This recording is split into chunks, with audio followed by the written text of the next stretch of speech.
Smartphone কিংবা mobile ফোনের একেবারে নিচের অংশে একটি ছোট্ট ছিদ্র দেখা যায়, কিন্তু এই ছিদ্রটি কি কাজে লাগে? আজকালকার দিনে সকলের হাতেই স্মার্টফোন দেখা যায়, আর কয়েক হাজার টাকাতেই বাজারে মেলে ভালো স্মার্টফোন। শুধু তাই নয়, কয়েক লক্ষ টাকার দামেরও স্মার্টফোন দেখা যায়, আর মূল্য অনুযায়ী এর ফিচার হয়, অর্থাৎ মূল্য যত বেশি হয় ফিচারও তত উন্নত হয়। ফোন কেনার আগে অনেক গবেষণা করতে হয়, তারপর নিজের চাহিদা অনুযায়ী ফোন কেনা যেতে পারে। মূলত স্মার্টফোন সংক্রান্ত ভিডিও দেখেই স্মার্টফোন কেনার সিদ্ধান্ত নেওয়া হয়, তবে তাতে শুধুমাত্র ফিচারের কথাই জানা যায়, কিন্তু স্মার্টফোনের বাইরে অংশ সম্পর্কে বেশিরভাগ মানুষই জানেন না।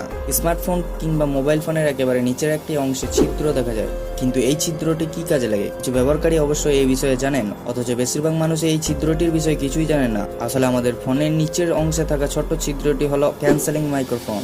সহজভাবে বলতে গেলে এটা সেই মাইক্রোফোন যেটা আমরা ফোনে কথা বলার সময় কাজ করে। আসলে ফোনে আমরা কাউকে কল করলে ওই ছোট ছিদ্র অর্থাৎ মাইক্রোফোনটি অ্যাক্টিভ বা সক্রিয় হয়ে যায়। ফোনে কথা বলার সময় আমাদের মুখ থাকে ওই ছোট ছিদ্রটির কাছে।